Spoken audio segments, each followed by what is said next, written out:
สวัสดีครับทุกคนวันนี้นะครับเราอยู่ที่ร้าน Bielo นะซึ่งจริงๆแล้วครั้งที่แล้วเนี่ยที่เราพามาดูเสื้อเชิ้ตเราได้ลองพวกแจ็คเก็ตอะไรอย่างนี้ด้วยแล้วเราก็แฮปปี้เนาะวันนี้เราก็เลยตัดสินใจแล้วว่าเราจะมาตัดสูตรที่เป็นสไตล์อังกฤษบ้างเพราะว่าเอาจริงๆแล้วเนี่ยปกติแล้วเราจะตัดสูตรแนวอิตาเลียนซะบ่อยแต่ว่า Bielo เขาเชี่ยวชาญทางด้านบริติชแล้วก็ร่ำเรียนมาทางอังกฤษด้วยเพราะฉะนั้นเดี๋ยววันนี้เนี่ยเราจะมาตัดสูตรแบบ traditional British เลยให้ทุกคนดูว่าสูตรแบบเนี้ยที่เป็น bespoke และขั้นตอนการผลิตทุกอย่างเนี่ยเป็นยังไงรวมถึงวันนี้เนี่ยเราจะมาเลือกผ้าแล้วก็เดี๋ยวช่วงหลังเนี่ยเราจะเก็บภาพวันที่เป็น first fitting มาให้ทุกคนดูกันด้วยแต่ว่าวันนี้เนี่ยเดี๋ยวเรามาเลือกผ้าก่อนนะวันนี้ก็จะเป็นแนวสบายๆเดี๋ยวเราจะพามาดูว่าที่นี่เนี่ยเขามีผ้าอะไรบ้างแต่ว่าจริงๆผมเล็งมาแล้วแหละว่าผมอยากตัดผ้าของโลโลเพน่าคือจริงๆแล้วเนี่ยเราเคยตัดผ้าของโลโลเพน่าอยู่บ้างมีเสื้อเชิ้ตบ้างแล้วก็เคยได้ลองแจ็คเก็ตที่เป็นผ้าโลโลเพน่าจากหลายๆที่มาบ้างแล้วเราก็รู้สึกว่าแฮปปี้ในคุณภาพของเขานะวันนี้เราอยากได้สูตรที่เป็นผ้าโลโลเพน่าทั้งหมดนะทั้งตัวปกติผมมีแค่แจ็คเก็ตวันนี้เราอยากได้เป็นทั้งตัวเดี๋ยวเราพามาดูว่าที่ Bielo เนี่ยเขามี selection ของผ้าแบบไหนให้เลือกบ้างเนาะ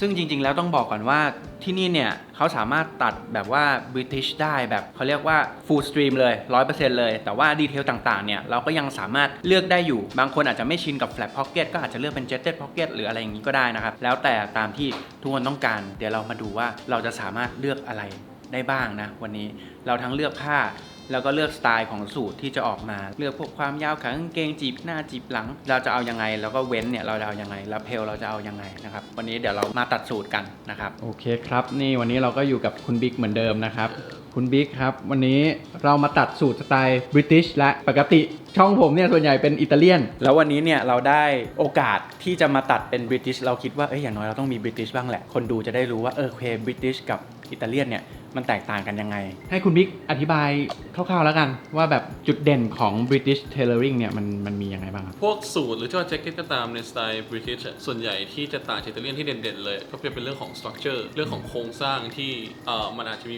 structure มากกว่าที่เป็น soft tailoring อย่างของฝั่งอิตาลีรวมไปถึง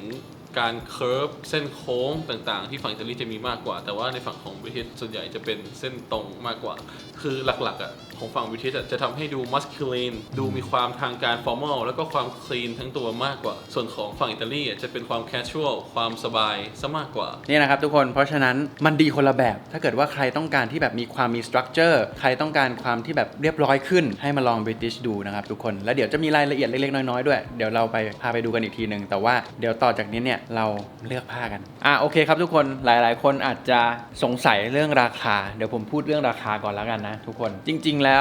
วแจ็คเก็ตที่นี่เนี่ยเป็น bespoke นะครับสตาร์ทที่ 65,000 แล้วถ้าเกิดว่าเป็น two piece suit เนี่ยเริ่มต้นที่ 90,000 นะครับแต่ว่าถ้าเกิดว่าเป็นผ้าที่แบรนด์แพงขึ้นอย่างเงี้ยราคาก็จะเพิ่มขึ้นไปตามลำดับนะครับทุกคนลองแวะเข้ามาดูกันได้วันนี้ที่ผมตัดเนี่ยผมตัดเป็น three piece suit นะก็คือครบเซตเลยก็คือมีเสื้อเวสข้างในด้วยเดี๋ยวต่อจากนี้เรามาเลือกผ้ากันแต่ว่าผมเล็งไว้แล้วแหละจริงๆเขามีผ้าหลายอย่างเลยมีโซเบียติที่เป็นลินินนะครับที่ครั้งที่แล้วที่เราเคยมาพาดูกันไปแล้วก็มีโลโลเพน่านะครับมีโทมัสเมสันมีเปียเซนซ่าด้วยนะครับแล้วก็มีอีกหลายๆแบรนด์ยังไงทุกคนลองมาดูได้นะราคาอาจจะไม่เท่ากันนะในแต่ละแบรนด์แต่ว่าคุณภาพดีแน่นอนซึ่งวันนี้เนี่ยเราจะมาดูโลโลเพน่าทุกคนซึ่งจริงๆแล้วเนี่ยถ้าเกิดว่าให้พูดนะครับทุกคนโลโลเพน่าเนี่ยหลายๆคนอาจจะรู้จักในฐานะที่เขาเป็นแบรนด์ที่แบบโคตรลักชัวรี่สิ่งที่เขาเชี่ยวชาญจริงๆเนี่ยคือการทำเท็กซ์ไทล์หรือว่าทำผ้านะครับเราจะพามาดูว่าเขามีผ้ากี่แบบมีกี่เล่มนะครับตอนนี้เท่าที่เราเห็นเนี่ยแจ็คเก็ตสูทหรืออะไรเงี้ยก็มี3เล่มแล้วก็มีเชิ้ตเล่มเล็กๆเล่มนึงนะครับเดี๋ยวเราพามาดูกันว่ามีอะไรน่าสนใจบ้างนะครับโอเคครับทุกคนเดี๋ยวต่อไปเราจะมา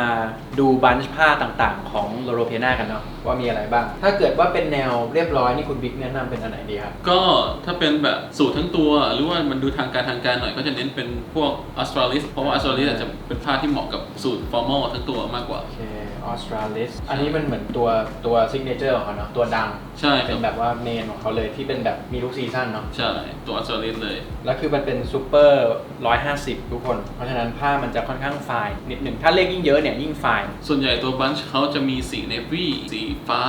แล้วก็ที่เหลือจะเป็นสีเทาซะเยอะถ้าใครชอบ2เฉดนี้ก็คือเยอะมากเทาน้ำเงินเนวี่เทาอ่อนดีเลยมีทั้งแบบที่มีเป็นเช็คซ่อนๆแล้วก็มีทั้งเป็นสไตรป์ด้วยแล้วถ้าเกิดว่าถัดจากอันนี้ที่เป็นฟอร์มอลมีไหมครับเพราะว่าจริงๆผมคิดว่าเราตัดบริติชเนาะแล้วเป็น3 piece มันต้องแบบเรียบร้อยมากอะพิกกี้ไบเดอร์ฟิลนั้นอะ แต่ว่า Picky Buyer เขา flannel เนาะเราอาจจะเลือกผ้าที่มันเหมาะกับประเทศเราด้วยเพราะฉะนั้นมีอันไหนอีกไหมครับมีก่อนจะโดดไปcasual สุดอยากจะแนะนำอีกอันหนึงก็คือ Australis เหมือนกันเป็น Australis ที่เป็น natural stretch ก็คือมันไม่มี elastane นะแต่ว่ามันสามารถยืดได้ด้วยการทอแล้วก็ finishing ทำให้มันเป็นผ้าวูลที่มีความ stretch ยืดได้นิดหน่อยประมาณหนึ่งทำให้มันสามารถใส่แล้วก็สบายเรื่องของ movement มากขึ้นงั้นเราต้องลอง stretch นิดก็ยังเป็น super 50เหมือนกันแต่เป็น super 50ที่ stretch ได้มันมีความแบบเด้งได้นิดนึงผมว่าเขาเก่งเนาะเขาทำอันนี้เป็นคลาสสิกถูกไหมแล้วก็เหมือนกับในระหว่างที่แบบเขาพัฒนาผ้าของตัวเองก็คือทำให้มันเป็นแบบเขาเรียกว่าเป็นเพียววู100%แต่ว่าเหมือนเพิ่มนวัตกรรมให้มันทอแบบ stretch ได้เนาะดีจังเลยอันนี้ดูใส่สบายแฮะจริงๆไม่ใช่แค่นี้มันตัวทางโรโลเปียนายังจะมีพวก innovation ต่างๆในของเขาที่สามารถทำผ้าที่เป็นผ้า innovation หลายๆแบบได้อย่างเช่นตัวที่ดังตัวหนึ่งก็คือเป็นผ้าที่เป็น red coat ที่สามารถกันลมกันฝนกันน้ำของเขาได้อีกก็มีแต่ว่าไม่ได้อยู่ในนี้ตอนนี้ก็จะมีความ innovation บางตัวเหมือนกันที่ไฮไปเลยคือหลายๆคนอาจจะสงสัยนะว่าทำไมเราตัดสูตรสไตล์อังกฤษแต่เราเลือกผ้าอิตาเลียนเนาะคืออันเนี้ยเป็นความต้องการของผมเองก็คือผมชอบโลโลเปียนาผมรู้สึกว่าในความที่เขาเชี่ยวชาญด้านผ้าแล้วก็อย่างที่คุณบิ๊กบอกเขาจะชอบเล่นกับความอินโนเวทีฟต่างๆที่แบบว่าผสมผสานว่าถ้าเกิดว่าเราเอาไปทำอันนี้ถ้าเอาไปทำเรนโค้ทก็จะมีอินโนเวชันแบบนั้นถ้าเกิดว่าเอาไปทำแบบนั้นแบบนี้เนี่ยเรารู้สึกว่ามันมีความแปลกใหม่ใน innovation ผสมเข้ามาแล้วเราก็เท่าที่เราได้ลองเรารู้สึกเราแฮปปี้แล้วเราก็รู้สึกว่าพอมันเป็นผ้าอิตาเลียนมันดูแบบมันน่าจะเหมาะกับอากาศบ้านเราดีผมก็เลยเลือกเป็นโลโลเปียนาแต่ว่าเดี๋ยวเราลองดูกันว่าเป็นยังไงซึ่งอันนี้ก็สวยอีกเหมือนกันนะ natural stretch เนี่ยเป็นบางผ้าที่แบบ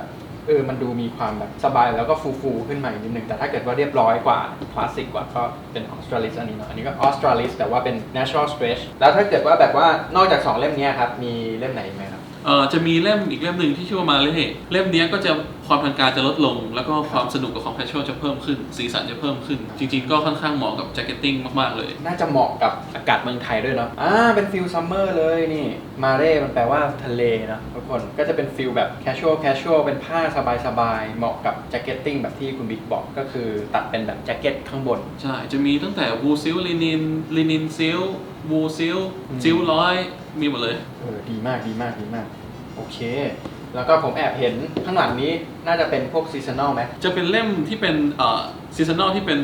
บันช์ที่เป็นสูทกับบันช์ที่เป็นแจ็คเก็ต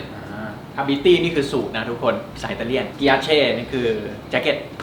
งั้นเรามาดูสูทดีกว่าเพราะวันนี้เราตัดสูทแต่เดี๋ยวเราให้ดูแจ็คเก็ตด้วยเขาเป็นยังไงสวยตัวบันช์ที่เป็นสูทก็จะมีความซับเทิลกว่าดีเทลน้อยกว่าความจิ๊ดจ๊าดสีสันก็จะน้อยกว่าเพราะว่ามันเป็นสูทก็ต้องทำให้มันมีความฟอร์มอลทางการกว่าส่วนใหญ่ก็จะหนักทางสีเนวี่สีน้ำเงินสีฟ้าแล้วก็สีเทาแล้วก็มีสีเบจอะไรบ้างแต่สวยนะครับคือผ้ามันก็จะมีความมีลูกเล่นมากขึ้นมีลายซ่อนอยู่ข้างในมากขึ้นแต่ว่าก็จะไม่ได้คลาสสิกเท่าเล่มที่เราดูตรงนี้นะ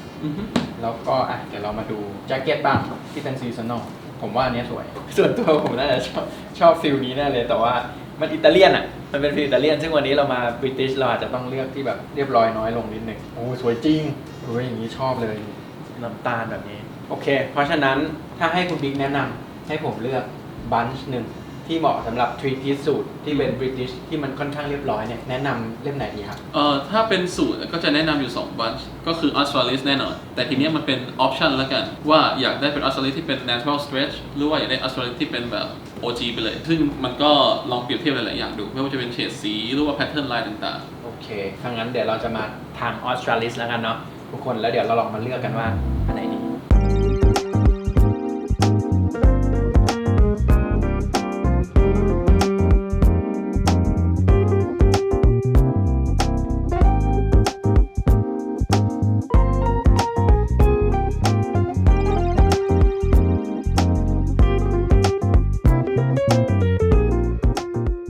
โอเคครับทุกคนเราเลือกผ้ากันออกมาประมาณนึงแล้วเดี๋ยวออกมาให้ทุกคนดูด้วยว่าสิ่งที่เราเลือกออกมาเนี่ยมีอะไรบ้างแล้วผมเลือกแจ็คเก็ตออกมาด้วยเลือกเผื่อทุกคนอยากตัดแล้วก็ไม่ได้ดูผ้าเราก็เลยเลือกมาให้ดูว่าผ้าเซตเนี้ยที่ผมเลือกมาผมชอบตัวไหนบ้างเป็นพิเศษเนาะเริ่มจากสูตรแล้วกันครับคุณบิ๊กเดี๋ยวเราเริ่มจากบันช์ที่เป็นคลาสสิกแล้วกันเนาะ natural stretch ของ Australis อันนี้ที่เราเลือกออกมาเนี่ยมีสีเทาที่เป็นเส้นสีฟ้าแต่ว่าจริงๆแล้วเขามีสีเทาที่เป็นเส้นสีน้ำตาลด้วยสวยเหมือนกัน นะครับที่เราเลือกออกมาอีกอันหนึ่งก็จะเป็นก็คือเทาที่แบบมันมีลูกเล่นเยอะมากข้างในเป็นเทาแล้วมีฟ้าสวยเหมือนกันอันนี้เล่มนี้จะมีเท่านี้นะครับไอเล่มแรกสุดเนี่ยที่คลาสสิกเนี่ยเราก็เลือกไว้ประมาณหนึ่งคือผมอะชอบอันนี้มากแล้วก็รู้สึกถูกชะตากับมัน คือส่วนตัวผมเป็นคนชอบโทนวอร์มมากกว่าโทนฟ้าเนาะเราก็เลยเลือกเทาที่เป็นแบบไม่ได้เข้มมากเป็นแบบอารมณ์แบบมีเดียมเกรย์แล้วก็เป็นเกรนเช็คแล้วก็ผสมเป็นแบบมันมีขีดสีน้ำตาลอยู่จริงๆมีอีกที่เราเลือกไว้ก็จะเป็นน้ำเงิน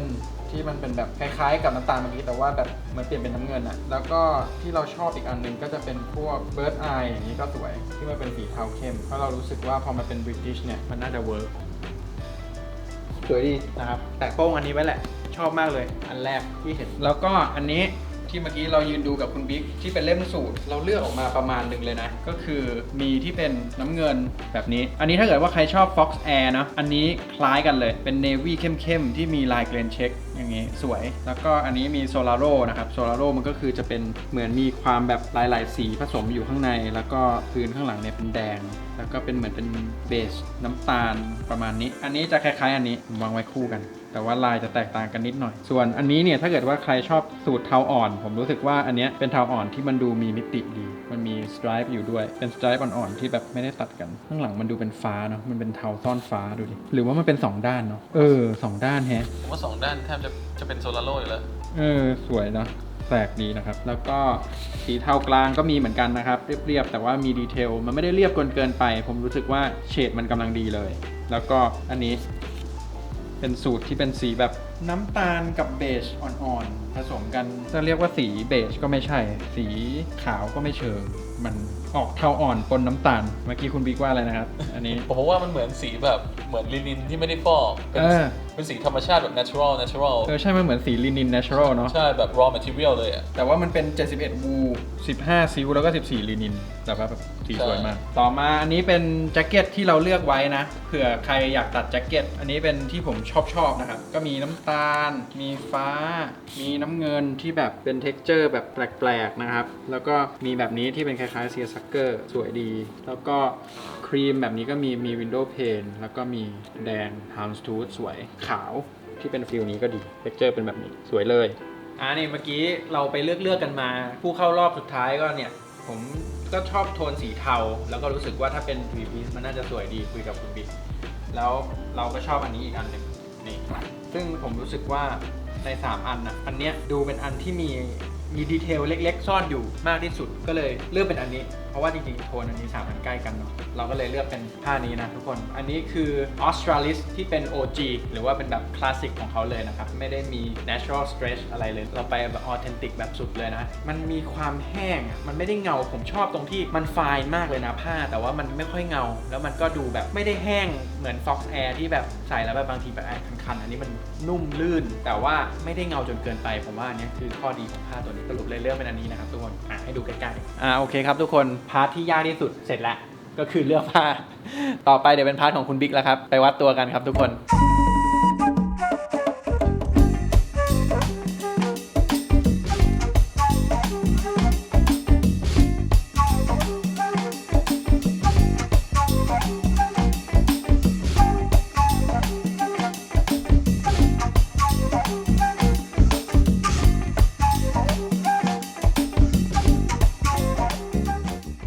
โอเคครับทุกคนเมื่อกี้เราเลือกดีเทลทุกอย่างไปเสร็จหมดแล้วเราก็เลือกเป็นแบบ British จ๋าเลย slant pocket มี flap ด้วยก็คือมีฝาปิดแล้วก็ตัวไหล่เนี่ยคุณบิ๊กแนะนำเป็นแบบว่า no pad นะจริงๆแล้วทุกคนอาจจะติดว่า British มันต้องมีแพดไหล่แต่ว่าคุณบิ๊กบอกว่าด้วยมันสมัยใหม่แล้วมันค่อนข้างโมเดิร์นหลายๆเจ้าในอังกฤษเองก็เอาแพดออกแล้วก็ใช้เป็นเหมือนเป็นแพดบางๆเล็กๆคล้ายๆแนวอิตาเลียนมันจะได้แบบดูไม่แข็งมากแต่ว่ามันก็ยังมีความที่เป็นไหล่แล้วก็เป็นสตรัคเจอร์ของอังกฤษอยู่เพราะฉะนั้นมันก็ยังดูออกอยู่ว่าเป็นสไตล์อังกฤษเนาะเราก็เลยเลือกเป็นแบบ no pad ไปส่วนกางเกงเนี่ยเราก็เลือกเป็น double pleat แล้วก็เป็น forward pleat เพราะว่าค่อนข้างเป็นไอคอนิกของที่นี่นะแล้วก็ waist เนี่ยคุณบิ๊กแนะนำว่าจริงๆ waist ปกติแล้วเนี่ยตัวเสื้อกั๊กอ่ะข้างหลังอ่ะมันจะต้องเป็น lining แต่ว่าคุณบิ๊กก็แนะนำว่าเอาเป็นผ้าเดียวกันมาทำทั้งตัวเลยเผื่อใส่แยกได้อะไรเงี้ยเผื่อแบบเราใส่แค่ waist อย่างเดียวไม่ต้องมีแจ็คเก็ตสูททับอะไรเงี้ยนะครับจะได้เป็นผ้าเดียวกันทั้งตัวเราก็โอเคแล้วก็กระดุมด้านหน้าเราเลือกเป็น single button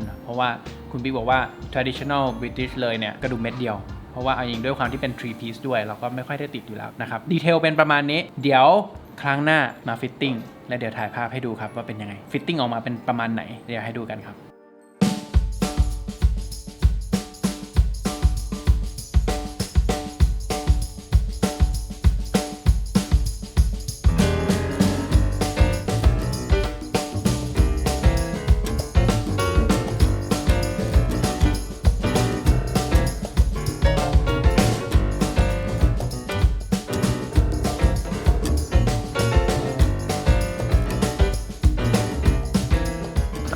โอเคทุกคนฟิตติ้งแจ็คเก็ตแล้วก็ alteration เรียบร้อยแล้วหลังคลีนมากเลยอ่ะ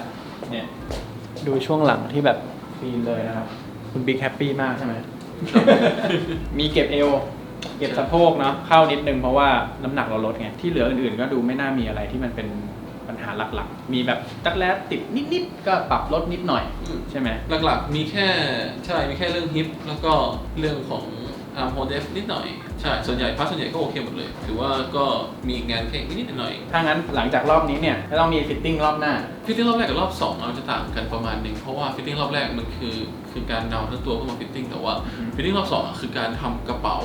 ทำงานมือเป็นstitching ตัวแคนวาสทุกอย่างก็คือแทบจะเกือบจะ 100% เลยเพราะฉะนั้นเนี่ยฟิตติ้งที่2จะเทคไทม์มากกว่าฟิตติ้งที่1อีกประมาณอาจจะช่วง2 เดือนขึ้นไปเลยโอเคว่าจริงๆฟิตติ้งแรกเนี่ยเรารอไม่นานนะเรารอประมาณเดือนกว่าใช่ประมาณเดือนนึงนี่คือข้อดีของการที่เรามาตัดเทเลอร์ที่อยู่ในไทยเองนะทุกคนจะได้ไม่ต้องรอเขาบินมาเป็นรอบๆถ้าเกิดว่างานเสร็จแล้วเขาก็เรียกเรามาฟิตเลยหรือแม้กระทั่งมันอาจจะแบบไม่ได้นานถึง3 เดือนหรือ6 เดือนอะไรเงี้ยบางโปรเซสมันก็อาจจะแบบอย่างฟิตติ้งแรกเนี้ยไม่ได้นานมากก็จะประมาณ1 เดือนครึ่งถึง2 เดือนแล้วก็ฟิตติ้งที่2ถ้าเกิดว่านานหน่อยแต่ว่าถ้าเกิดว่าเสร็จเร็วเราก็สามารถเข้ามาลองได้เลยฟีลประมาณนี้ซึ่งผมรู้สึกดีมากเลยกับการที่แบบไม่ได้มีแพทแต่มันก็ยังดูมีความมีสตรัคเจอร์ซึ่งมันเป็นแบบBritish ที่คุณบิ๊กบอกก็คือมีทั้งเวสมีทั้งอันนี้มันก็เลยดูแบบไม่ได้บางมากโอเคเลย